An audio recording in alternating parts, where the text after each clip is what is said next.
Okay, this is dragon number 11. This is the Ivory Foxtail Amphithere. Now, an ivory foxtail, that's again, so we see that I view this guy developing him as some kind of a white. Now, the foxtail could be a couple of things.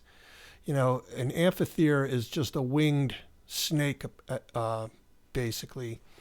So the foxtail could refer to color or, even the introduction of something like a fur or feathers on these things, a lot like what the more modern interpretation of the dinosaurs, how they developed, could be incorporated in something like this guy.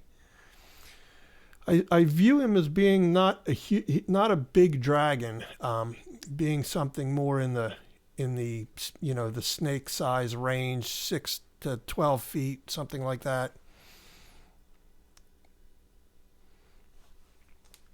I always kind of think about the size, because that generally leads me to decisions about what I might use as background elements in order to help establish what that size is. And the few of these that we take forward, we'll talk about that kind of stuff more. But this guy, again, he has a little bit more of a rounded head than the triangular, dragon shape.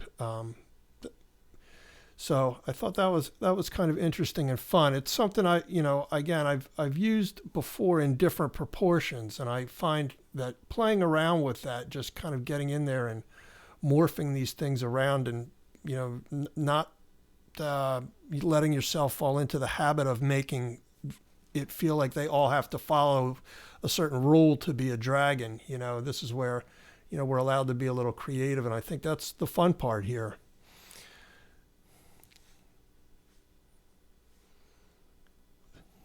The shape almost reminds me of the little alien chest burster guy from the old Aliens movie.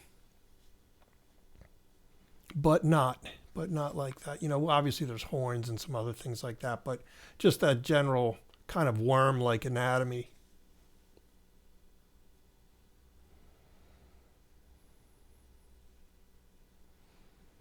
I start to suggest just the one wing. I think I kind of just had a little glimpse of that from something that I had, a couple lines I laid down. So I wanted to just kind of block that wing in, although I didn't want to get too involved in making a lot of decisions about that just yet.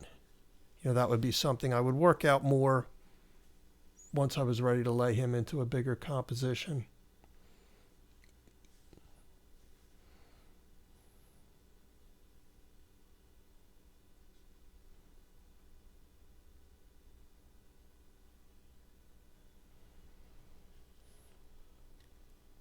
I have a tendency to have the tongue sticking out on these guys a lot. I think it adds like a motion to it, but I have to try and be aware not to do that on every single one.